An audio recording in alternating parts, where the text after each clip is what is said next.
Muy bien, quiero decirles que hoy es un día especial. ¿Alguien sabe que se celebra en Canadá el 30 de este mes? A alguien por ahí escuché un murmullo santo. Truth and Reconciliation Day, ¿verdad? O Awareness Day. ¿Y qué es eso? ¿Qué es eso? ¿Verdad? O sea, yo tengo aquí como 8 años y yo no sabía siempre Truth y Awareness Day. Pues, ¿quién sabe qué será? Pero no quiero lo que le pase lo que me pasó a mí cuando llegué a Norteamérica. Fíjense lo que pasó en Norteamérica, ¿no? Yo llegué de México, ustedes saben que soy de México. Allá, bueno, quieres ir de pesca, bueno, te compras tu sedal, tu anzuelo, tu carnada y te vas y tiras el anzuelo en el río, en el lago, en el mar. Quise hacer lo mismo acá. Y quiero decirles que no pesqué nada. Me pescaron a mí. Llegó la policía forestal o no sé qué policía sea, me puso un tremendo ticket por $300. Dije, no, ¿cómo cree este hombre? Si allá yo voy a pescar en el río y nunca me ponen. Y que dice, pues tiene la oportunidad de pelearlo ante un juez. Pero dije, pues voy ante el juez. Y bien valiente me fui ante el juez. Ya me recuerdo cómo se declaran inocente o culpable. Y yo todavía, pues inocente. Bárbaro el hombre, dice. A ver, dinos por qué crees que eres inocente. No, pues es que yo vengo de México, vengo allá, yo tiro el sedal, tiro la carnada y recojo el pez y ya es mío. ¿Y por qué me quieren poner multa? Y recuerdo las palabras del juez. Me dijo, a ver, muchacho. Bueno, aquel entonces estaba muchacho todavía. En el país al que vienes, tienes que saber las leyes y las costumbres. Por lo tanto, eres culpable y vas a pagar los $300. Pero para que no se te haga difícil, te lo voy a dar en mensualidades. Allí aprendí una lección. Al país donde vienes, tienes que aprender las leyes y las costumbres y los días. Les voy a decir rapidito qué es eso de Awareness Day of Truth and Reconciliation. Resulta que los europeos llegaron a Canadá a punta de fusil, a punta de pistola, corrieron a los indios de sus tierras, a muchos de ellos los mataron para despojarles de sus tierras. Por si fuera poco, en 1870 el gobierno de Canadá, y lo que les estoy diciendo, se le conoce como el capítulo negro de la historia de Canadá. En 1870, quizás bien intencionados, se abrieron las famosas escuelas residenciales. Y las escuelas residenciales tenían un propósito: quitarle la cultura al indio, enseñarles modales, enseñarles a ser personas educadas. Y en otras palabras, mataron al indio, mataron al niño, en una política de Canadá llamada política de asimilación, donde no solamente eran bien intencionados para que ellos aprendieran, ¿verdad?, sino que iban sobre sus derechos humanos, los maltrataban, los abusaban sexualmente, y de los 150,000 niños que fueron durante un periodo de muchos años, se estima que el 16% murió, o quizás por el abuso los mataron.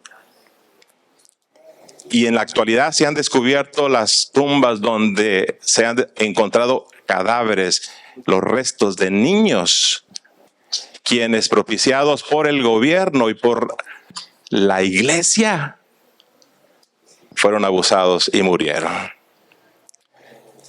Bueno, no es mi intención acusar a nadie, pero quienes dirigían las escuelas residenciales era la Iglesia Católica Romana. Además, la Iglesia Presbiteriana, Metodista, Anglicana, United Church. Y los digo por nombre porque por eso se llama el Día de la Verdad, el Día del Truth Awareness, para que esto salga como una verdad de que en el afán de lograr que el indio se culturizara, mataron su cultura, mataron su niñez, mataron sus costumbres y hasta los mataron a ellos. Este es un día importante para Canadá porque, bueno, ustedes dirán, eso fue en el pasado, pero déjenme decirles que la última escuela, la escuela residencial, cerró en 1996. O sea, todavía está fresco esto. la última escuela. Y el asunto es que no quedó allí. En la actualidad, se nos comentaba de un caso, 6 jóvenes estudiantes universitarios asistiendo a la escuela de Thunder Bay. Estudiantes, o sea, no le hacían daño a nadie. O sea, qué bueno, ¿verdad? Que los nativos quieran superarse. Los 6, entre un mes y el otro, entre una semana y la otra, los aniquilaron. Los mataron, echaron sus cuerpos al río. ¿Por qué? ¿Por qué delito? Por ser nativos. Por si fuera poco, señoritas también desaparecen. ¿Cuál es su delito? Ser nativos. O sea, como que nosotros como canadienses, bueno, decimos canadienses porque estamos acá, no solamente nos hemos conformado por quitarles las tierras, bueno, digo quitarles porque yo no tengo ninguna tierra, ¿verdad? Pero le han quitado las tierras y aún siguen discriminándolo y siguen tratando mal y tal, de tal manera que aún en la actualidad, cuando uno va aquí a Ontario, a la parte norte, usted va a encontrar todavía comunidades de nativos. Y en un país tan desarrollado, tan educado, donde hay mucha comodidad de vida, allá no tienen agua potable. Hágame usted el favor. Donde tienen que hervir el agua para que ellos puedan tomar agua potable. Donde ciertos servicios no los tienen. Donde los índices de alcoholismo y de suicidio son los más altos de Canadá. La población que se encuentra en las correccionales, la mayoría son nativos. Y entonces el gobierno dice, no, vamos a comenzar destinando un día para que nosotros reconozcamos nuestro error, para poder honrarlos a ellos y para decirles a Canadá que esto que hicimos estuvo mal. ¿Qué es lo que estamos haciendo como iglesia por los nativos? Se ha comprado una avioneta con las ofrendas de todos nosotros. Y esa avioneta tiene un propósito de ir hasta el norte, aquí en Ontario, para poder llevarle las buenas nuevas. Pero si vas en el nombre de la iglesia, no te aceptan. Pero si vas en el nombre de la sociedad humanitaria para ayudarle, llamada ADRA, te aceptan con los brazos abiertos. Si eres de color blanco y ojos azules, no te aceptan. Pero si eres del color de la raza pura de bronce, de lo que es de México hacia el sur, te aceptan. Sí, no digo de México, también hasta Argentina. Ay, bueno, Argentina, más blanquitos, ¿no? Sí. Pero ¿saben por qué? Quizás por el color nos parecemos un poquito. Quizás por la cultura, quizás por el sufrimiento. Nosotros también ya se nos olvidó porque no estuvimos allá. Pero cuando llegó Hernán Cortés a México, Cristóbal Colón, la misma historia. Mataron al indio, le quemaban los pies para aceptar su cultura, para aceptar su religión. Cuando me emigré para Canadá, me dolió en el corazón que quitaran allí cerquita donde vivíamos en la Ciudad de México, la Paseo de la Reforma. Quitaron el monumento a Colón. Dije, pero qué ingratos si han estado el monumento a Colón por años. Pues lo quitaron. Y ahora comprendo por qué lo quitaron. Porque juntamente con Colón trajo todo esto, lo que sucedió en nuestros países de Interamérica. Entonces ellos saben, así como los nativos acá han sufrido por los ingleses, los irlandeses y los franceses primero, así nosotros sufrimos con los españoles, solamente que ya fueron más tiempo atrás. Y a nosotros nos aceptan. En conclusión, hoy es el día de la verdad y la reconciliación. Les estoy diciendo qué fue lo que pasó. La verdad está siendo puesta en público y es una reconciliación entre el gobierno y las comunidades nativas. Y nosotros como iglesia también tenemos una misión de levantar esa sociedad, llevándole las buenas nuevas que conocemos, levantándolas a través de ADRA. Si usted quiere donar su tiempo, ahí está la avioneta. Regale un mes de su tiempo, regale 15 días y vaya hacia las comunidades del norte a ver cómo vive la gente nativa. Y a través de las manos humanitarias de ADRA, usted pueda también testificar del Señor al cual servimos. Rápidamente les digo, si usted conoce a un nativo adventista, el próximo año en el Camfriend va a haber el Congreso para Nativos Adventistas, totalmente pagado. Así que, hermanos, verdad y reconciliación. Bueno, hace aproximadamente 2 meses salí de aquí, ¿verdad? Y ni adiós dije, ¿verdad? Creo que, bueno, sí dije adiós, ¿verdad? ¿Ahora qué hace el pastor González, verdad? Usted, ay, hermano, a veces veo hacia atrás y digo, no, hombre, me convenía más ser pastor, es que es bastante trabajo, hermano. Y uno dice, no, está súper sencillo, allá en una oficinita. Déjeme decirle rápidamente, hermano, y es que todo está lindo, ¿verdad? Todo es testimonio. Cuando llegué a las oficinas de la conferencia, ay, pues bien bonitas las oficinas, dice, ¿y dónde van a dar la oficina? De seguro allá junto al presidente. Miren, hermano, siempre el que se ensalza, Dios lo humilla, ¿verdad? Y me dieron una oficina allá en el basement, allá junto a la bodega. No importa, dice. Con tal de que haya un hispano en la conferencia, no importa en el basement que esté, ¿verdad? Después salí de vacaciones, me fui a Costa Rica, a México, llevé a mi hijo a Loma Linda. Regreso y ya me habían ascendido. Bueno, no de puesto, ¿verdad? Me dijeron, bueno, pues ahora sí ya regresé, ¿dónde están las llaves? No, pues ahora tu oficina está en el 2º piso. Dije, wow, bendito Dios, ya no me falta uno para llegar a la presidencia, porque el presidente está en el 3er piso, ¿verdad? Así que bueno, cuando tengan la oportunidad, vayan allá a la oficina 220, allí está su servidor. ¿Y ahora qué es lo que haces? Bueno, 142 pastores y más de 100 maestros son el personal que se maneja en la conferencia de Ontario. Su servidor no maneja a los maestros, hay otro encargado que se llama el Mr. Forsey, que es un maestro, y su servidor juntamente con el pastor Frankie atendemos a los 142 pastores. Por si fuera poco, no solamente mi iglesia, porque mi papel ahora es ser pastor de los pastores, es también ser el instructor o el líder de los ancianos de todas las iglesias, que cuéntenlos. Son cientos, una feligresía de más de 30,000 miembros adventistas. Por si fuera poco, también de todos los diáconos y de todas las diaconisas. Y si fuera poco, todo el territorio de la conferencia de Ontario está dividido en 12, yo le llamo 12 grupos pequeños, porque tengo que tener el contexto de iglesia, ¿verdad? Pero bueno, en la conferencia se le llama 12 regiones ministeriales, que se reúnen una vez al mes y donde como pastor de los pastores o secretario ministerial tenemos que estar con ellos, escuchando, ver cuáles son las necesidades y abogar por las necesidades ante la administración. Y bueno, son una de las cuantas cosas que se realizan allá en la conferencia.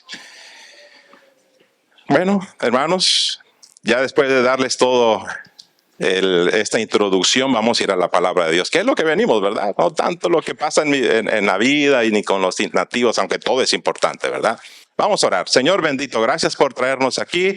Abre nuestra mente y nuestro corazón para recibir tu palabra. En nombre de Jesús. Amén. Hebreos 12:2, mi esposa lo leyó claramente en su versión, dice, fijos los ojos en Jesús. En mi versión, Hebreos 12:2 dice, puestos los ojos en Jesús. Y hermanos, quédense con este mensaje, pongan sus ojos en Jesús, punto, se acabó el sermón. Pongan sus ojos en Jesús. Amén. Hebreos 12:1 y 2, pero especialmente lo dice el versículo 2. Ok, déjeme decirle rápidamente que como humanos somos distraídos. Y aunque alguna vez se nos ha pasado, ¿no? Que hubo cierta distracción en nuestra vida y hay cosas que ameritan que no nos distraigamos, como son las cosas espirituales. Déjenme decirles que en otra vez estaba, pero bien a la carrera, llevando a una persona al hospital y tenía que llevarla rápido porque eran urgencias.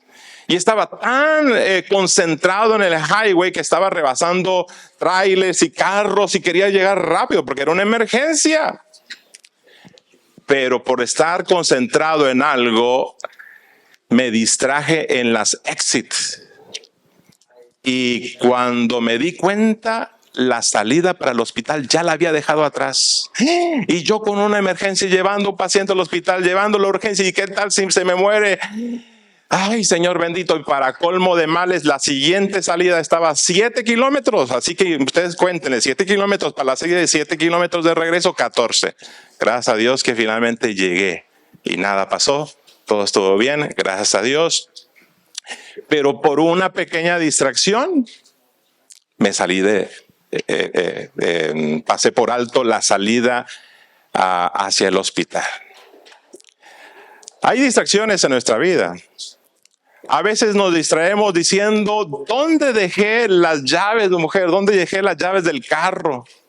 Las llaves, bueno, es algo que yo agradezco. Siempre se me pierden las llaves hasta que mi esposa me puso un clavito allí, algo bien bonito, ahí tienes que colgar las llaves. Allí ya no se me pierden, ¿verdad? Pero a veces se me olvidan ponerlas allí, es el problema. No sé si ustedes también tengan algunas distracciones. A veces las distracciones llegan a nosotros de tal manera que dices, estoy buscando los lentes, es que tengo que estudiar mi Biblia, mi lección de escuela sabática. ¿Dónde están los lentes? ¿Sí saben dónde están los lentes? Los traigo puestos arriba. Ya tenemos aquí un testimonio, ¿verdad? Que le ha pasado también. Los lentes, sí. Hay muchas distracciones en nuestra vida. Pero las distracciones espirituales es algo que debemos evitar a toda costa, porque saben, estamos viviendo en la era del entretenimiento, la era del internet, la era milenio, y detrás de todo esto Satanás está trabajando y su objetivo es mantenerte plácidamente entretenido, distraído, para que venga el fin, se cierren las puertas como el tiempo de Noé y descienda el diluvio. Ya no va a ser diluvio de agua, ahora va a ser diluvio de agua y de azufre. Por eso el Señor quiere que escuches este mensaje, para que pongas los ojos en Jesús y estés centrado en Él. Los tiempos que estamos viviendo son tiempos que ameritan que estemos enfocados en Jesús. Enfocados en Jesús en cada aspecto de nuestra vida. Les voy a compartir 4 historias y en esas 4 historias tienen el mismo propósito, la misma enseñanza. Son historias de la Biblia. La primera de ellas la encontramos en Marcos capítulo 6. Marcos capítulo 6.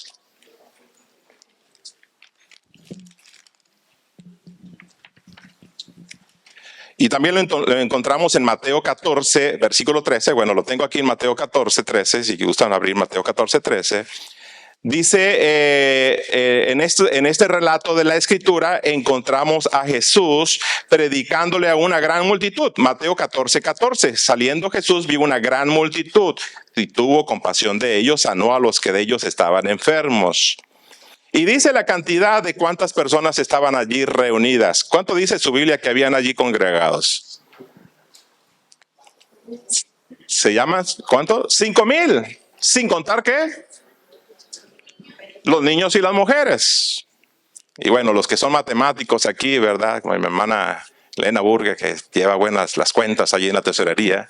Vamos a suponer que son 5,000 y que la mitad de ellos trajo a su esposa y que por lo menos uno de los niños, el más grande, que no fue a la escuela, se vino con ellos. Si hacemos una multiplicación rápida, una suma, vamos a llegar a 10,000. 10,000 o 15,000.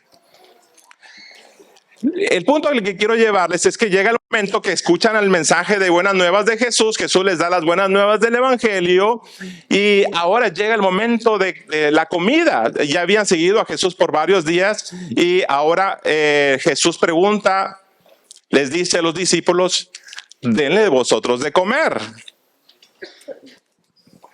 Si usted hubiera sido uno de los discípulos, ¿qué pregunta le hubiera hecho a Jesús? ¿De dónde, Señor?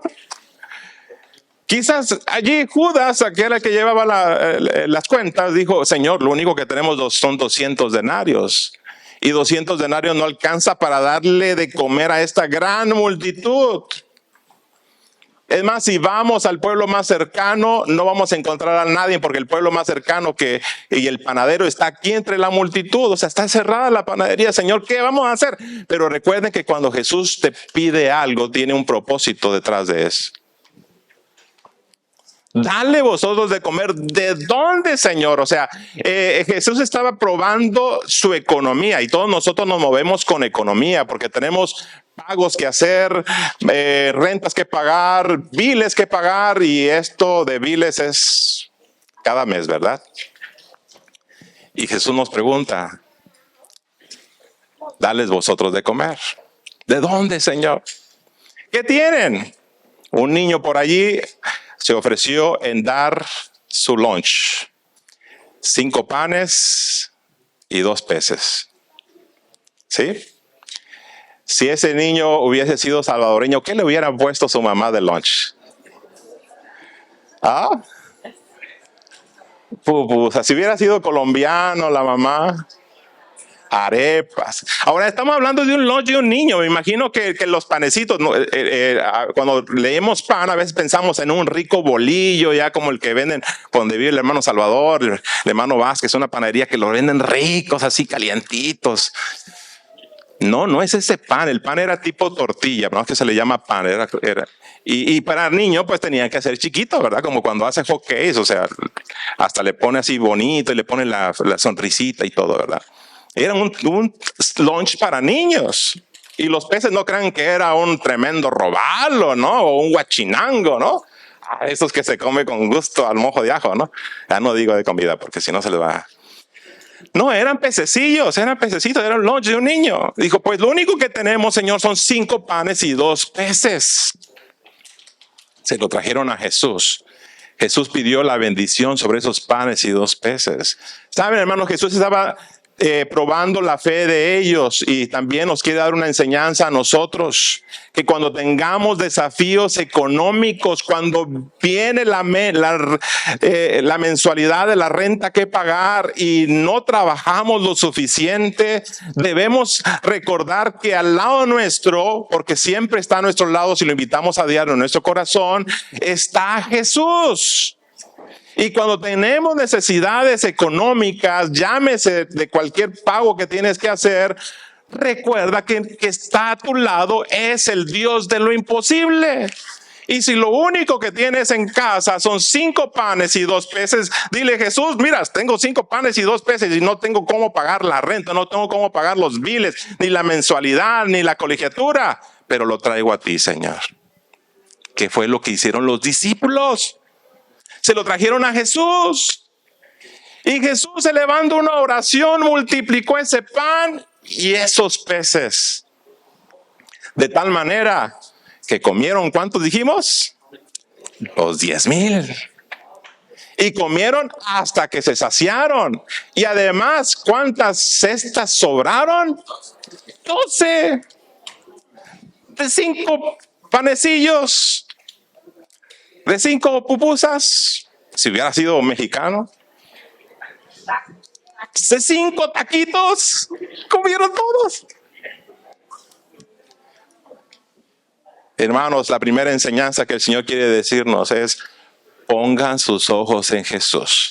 Dios no solamente es Dios de las cosas espirituales. Dios no solamente es Dios para que vengas a orar. Dios no solamente es Dios para problemas en tu vida. Dios es Dios también para tu economía. Y cuando tengas necesidad, recuerda que Jesús está a tu lado. Llévale el problema a Jesús. Y Jesús, hermanos, va a abrir las puertas de los cielos si fuere necesario. Sí. Como lo hizo ya en el desierto, mandando el maná. Como lo hizo con este lunch de este niño. Como lo hizo con la viuda, multiplicando, ¿qué cosa? El aceite y la harina. Recuerdo que cuando estaba iniciando mi ministerio, mi esposa lo sabe bien y lo tenemos como un testimonio en nuestra vida. De los 2,500 pesos que me pagaban al mes, por una X o Y no me pagaron. O sea, estoy hablando ya, 2,500, ahorita nadie vive con 2,500 pesos, ¿no? $200. Lo que me pagaban, ¿no? Iniciando mi ministerio. Y bueno, allá hay un sistema que le dan libros al pastor y el pastor tiene que distribuirlo en las iglesias. Si las iglesias no pagan, pues se lo cobran al pastor, ¿no? Pues negocio redondo. Por alguna razón los tesoreros no pagaron, ¿no? ¿A quién se lo cobra? Para el pastor. ¿Y cuánto era? 2,000 pesos. Así que ¿cuánto teníamos para comer? 500. Y decía mi esposa, ¿y ahora qué vamos a hacer? Con 500 no la vamos a hacer. No, pues llevemos este problema a Jesús. Jesús, o sea, tú sabes, estamos sirviendo, Señor. Tú sabes que necesitamos el pan, la comida. Miren, hermanos, sin que la iglesia lo supiera, ese sábado la directora de Dorcas se puso, hermanos, tenemos este proyecto ya autorizado, vamos a darle despensas a nuestros hermanos que necesitan y a los pobres, y vamos a comenzar con la familia pastoral. Ay, ya, bueno, está bien, hacer una despensita, una bolsita ahí con zanahorias y algo, ¿no? Hermanos, déjenme decirles que las bolsas desfilaban por la casa con despensa, con productos, con vegetales, con frutas. Ese mes fue el mes que mejor comimos y sin dinero en nuestra bolsa. Cuando hay una necesidad económica, hermanos, llévala a Jesús. Vayamos allí mismo a Mateo capítulo 14. No pierdas tu enfoque. De hecho, el tema se llama así, un enfoque inquebrantable. Debemos tenerlo siempre en la memoria. Un enfoque inquebrantable. Ahora allí en Mateo 14, versículo 22, vemos a los discípulos después de este gran milagro que comió aquella gran multitud, dijeron entre ellos, hagamos a Jesús rey. Este es el momento oportuno. Mira, si Jesús puede hacer pan de la nada, puede liberarnos del yugo romano, aunque Jesús no venía para ser instituido rey todavía, sino venía como con una misión de ser nuestro Salvador. En la segunda venida va a venir como Rey de Reyes y Señor de Señores. Jesús, que conoce los corazones, le dijo, a ver, Pedro, Juan, Mateo, Marcos, todos los discípulos se me suben a la barca y se me van al otro lado del mar. Allá los alcanzo. Y los discípulos diciendo a regañadientes allí, a refunfuñando, no, Señor, ¿cómo nos vas a? Este es el momento para hacerte rey y tú nos mandas a la barca. Bueno, los mandó a la barca. Mientras que Jesús, despedida a la gente, despedida a la multitud, subió al monte a orar. A medianoche dice a medianoche, a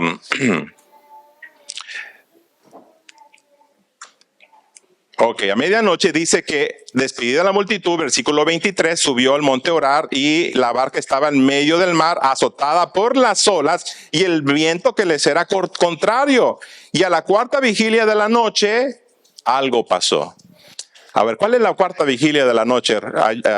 Los romanos dividían el tiempo, en el tiempo bíblico lo dividían en 4. Y cada 3 horas era una hora del día o una jornada de la noche. Así que la primera jornada es de 12 de la noche, es desde las 6 de la tarde a las 9. Primera jornada de la noche, de 9 de la noche a 12 de la noche. La segunda, 12 a 3 de la mañana. La tercera, de las 3 a las 6 de la mañana sucedió esto. En la cuarta jornada de la noche. Cuarta vigilia, dice aquí, de la noche.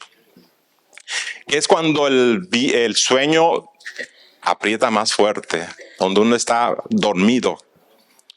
Y dice la escritura que cuando el viento era contrario, cuando las olas azotaban con la barca, algo sucedió.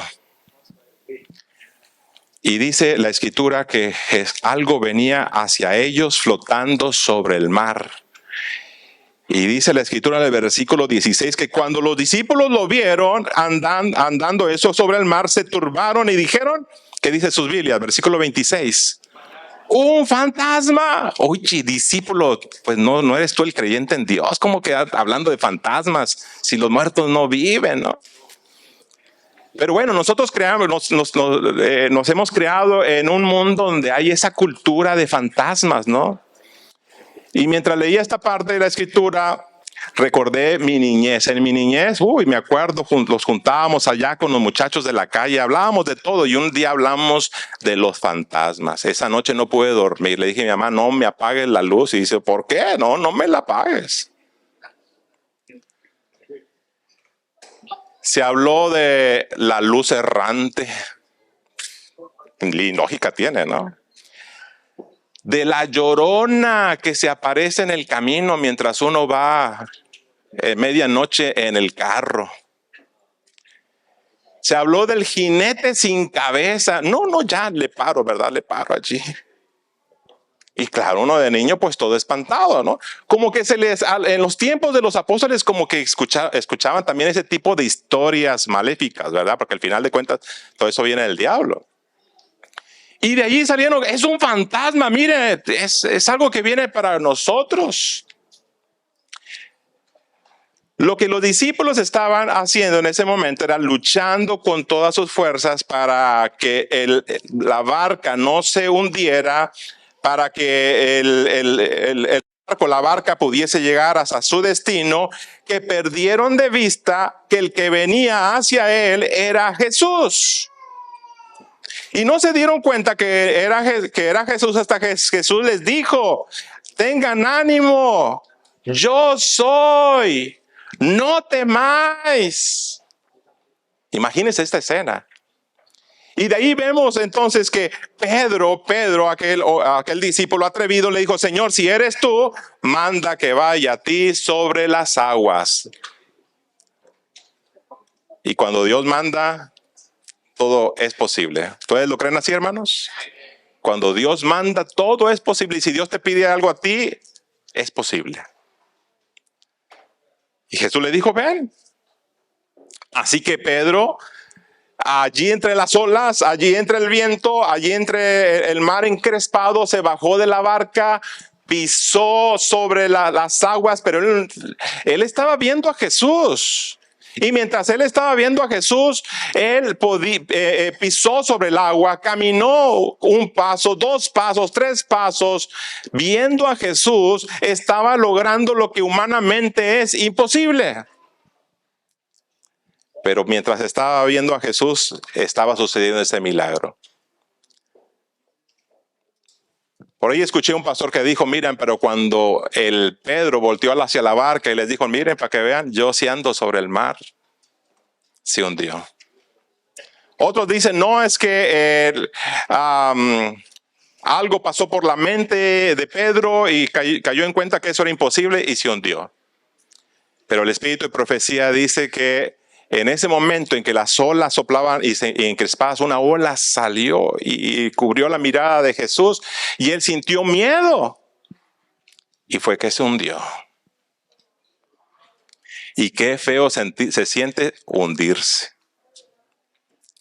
No sé si alguno de ustedes ha pasado por un trauma. Yo conozco a pastores que incluso para bautizar tienen problemas porque en su niñez pasaron por un momento traumático en el cual se estaban ahogando, se estaban hundiendo en un río, en un lago.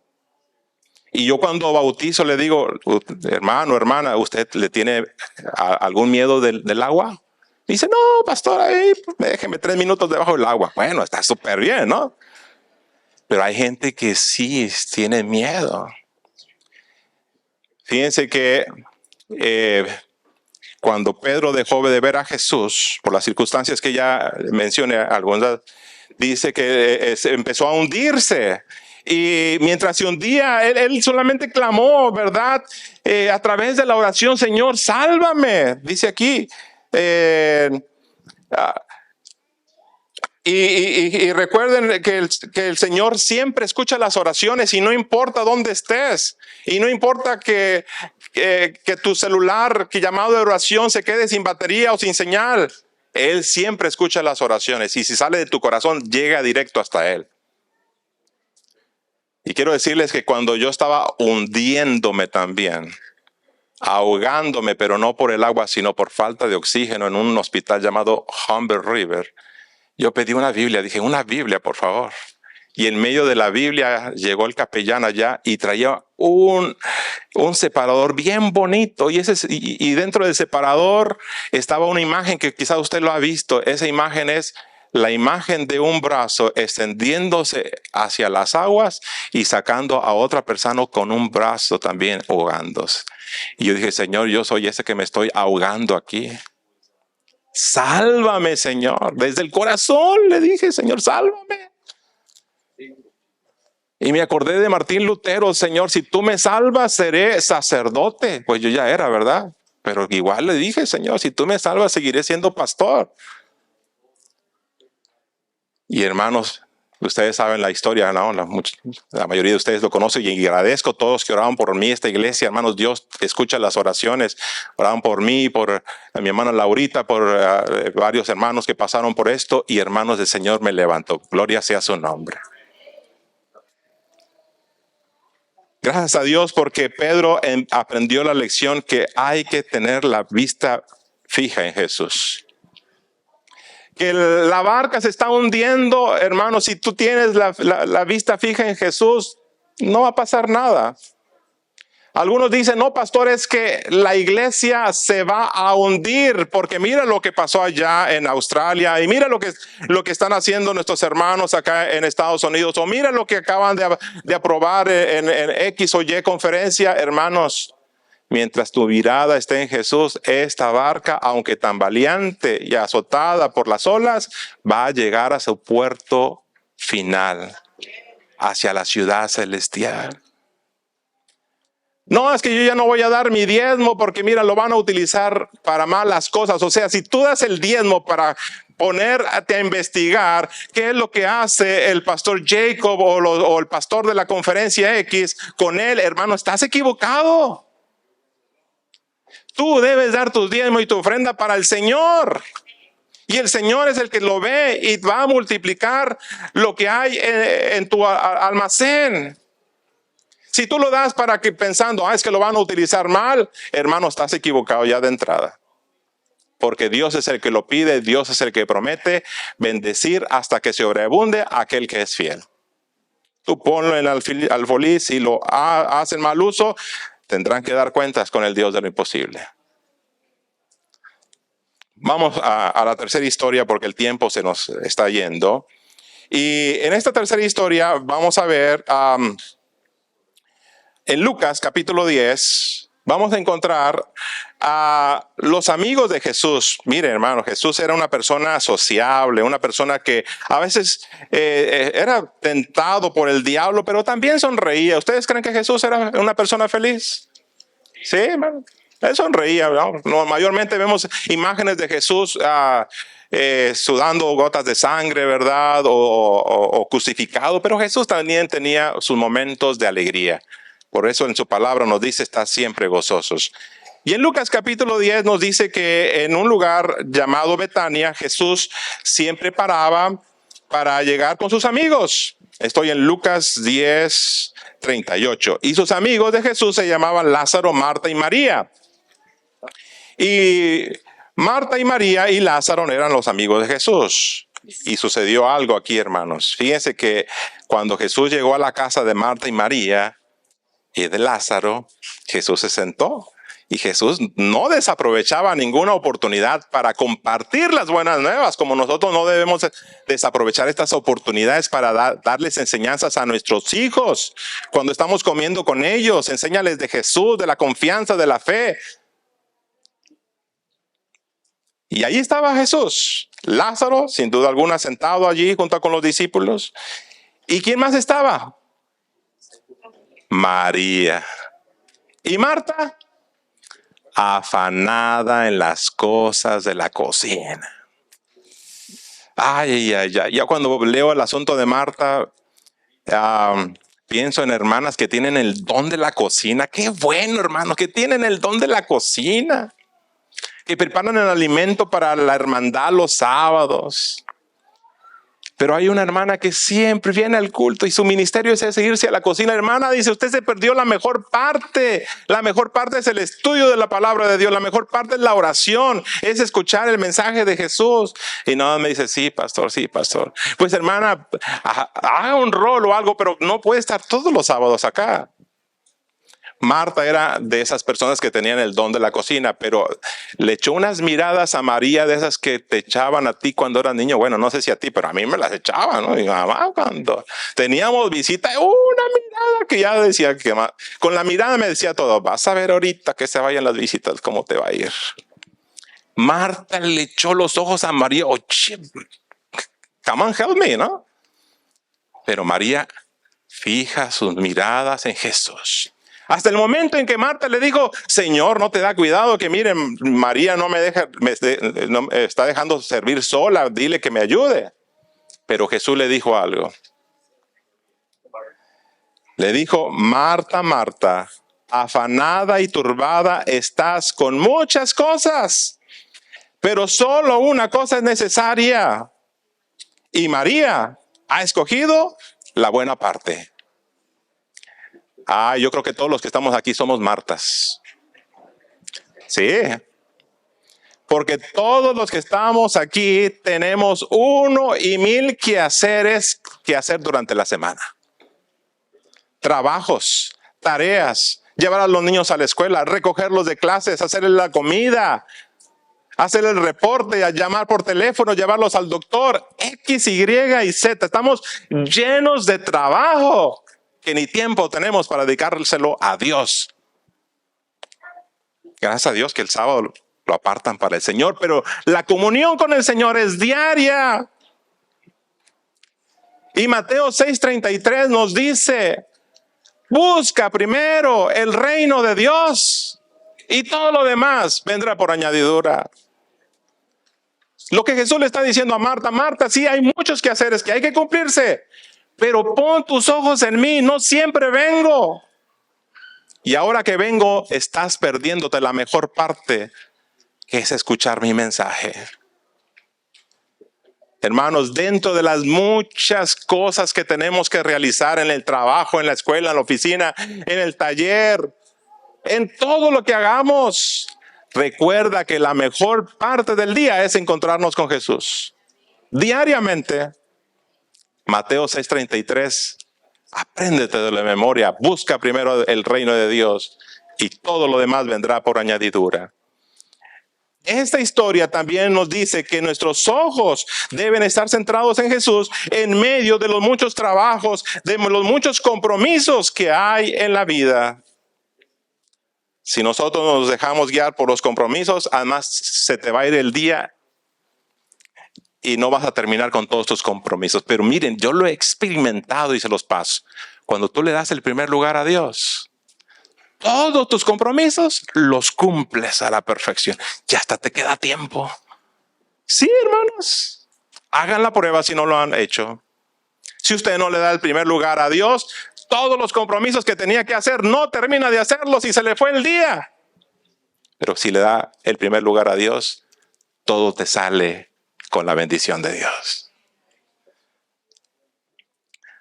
Bueno, hermanos, me falta la cuarta historia. Ya hablé de la multiplicación de los panes, ya hablé del miedo, ya hablé de los quehaceres con Marta y con María. Me falta una más.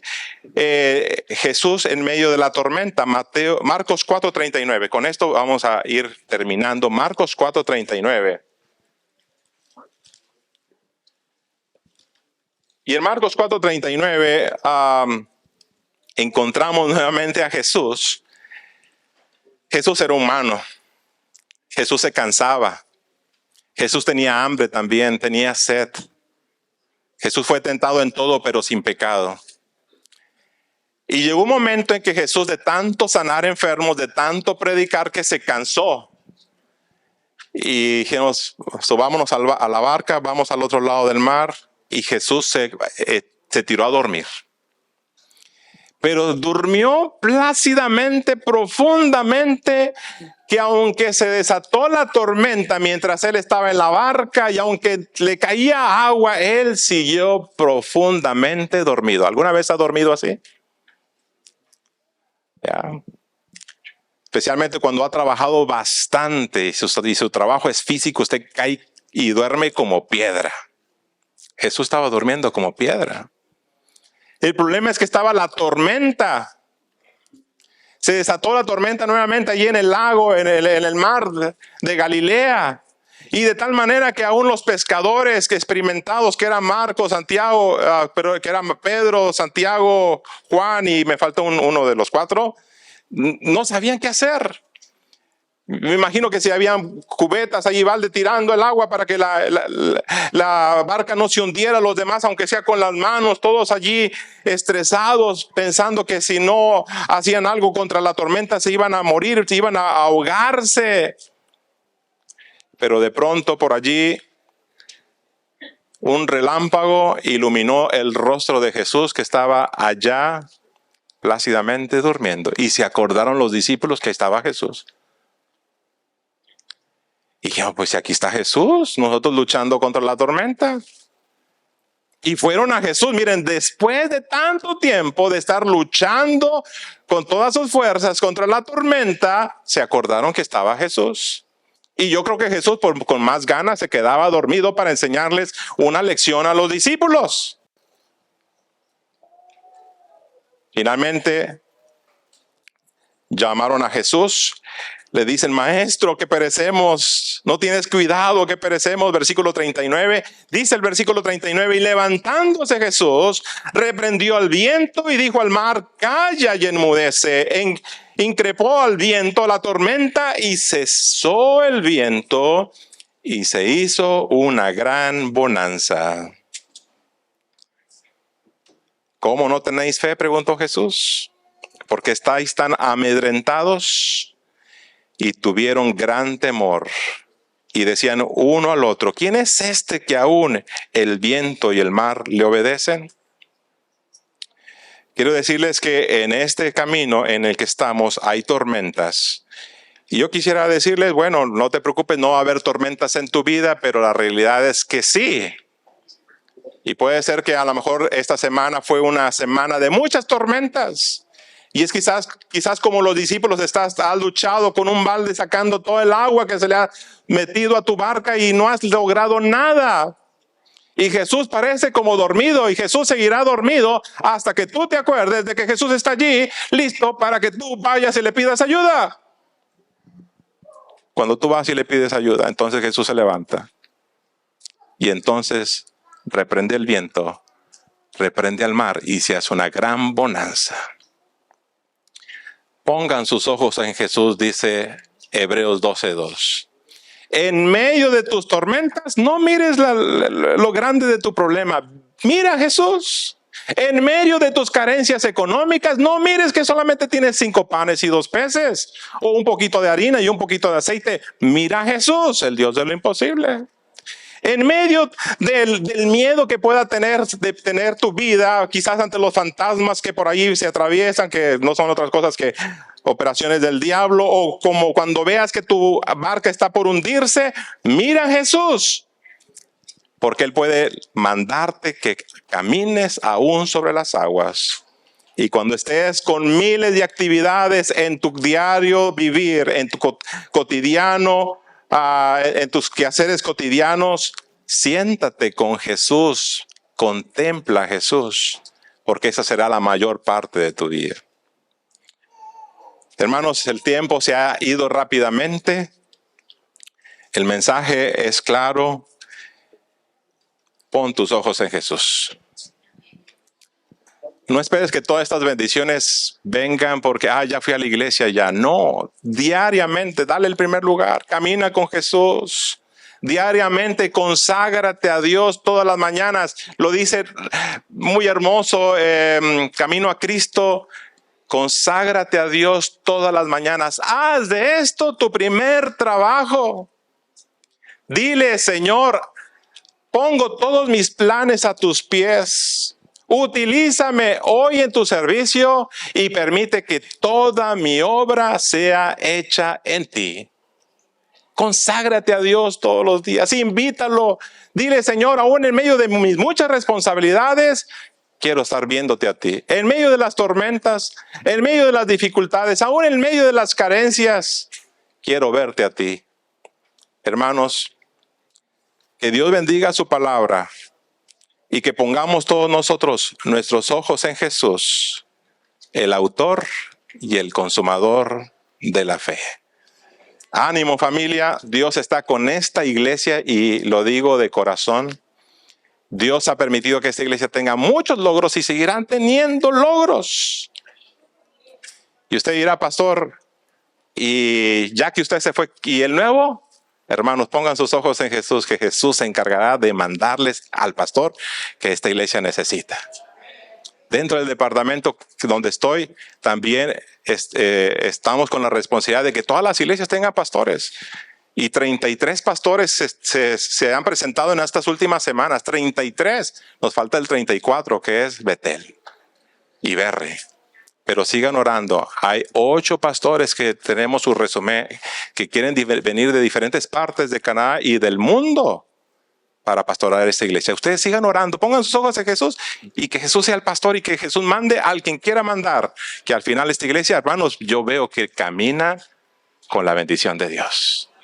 Dios sea con ustedes, hermanos. Dios bendiga el mensaje de su santa palabra. Y gracias, hermana Miriam. Vamos a inclinar el rostro para orar. Señor Jesús, al comunicarnos contigo en este momento a través de la oración, queremos pedirte primeramente perdón, Señor, si no te hemos visto a ti. Si no nos hemos enfocado en las cosas que pasan en nuestra vida y en nuestro alrededor y nos hemos olvidado que tú estás con tu pueblo, que tú estás con tus hijos, que tú estás con nosotros, con cada uno en forma particular. Señor Jesús, así como hemos cantado, permítenos, Señor, que esta sea una realidad en nuestras vidas. Que en toda situación o circunstancia podamos verte a ti, Señor, para recibir vida, para recibir victoria, para recibir fuerzas, para que tú puedas suplir todo lo que os falta. Señor Celestial, gracias porque nos has permitido sentarnos a tus pies. Y ahora al despedirnos, Señor, de este culto, te rogamos que te sigas estando con nosotros y sigas dirigiendo nuestras vidas. Hasta el momento en que todos juntos, como una sola familia, estemos en la patria celestial por toda la eternidad. En el nombre de Jesús. Amén. Amén. Dios les bendiga, familia.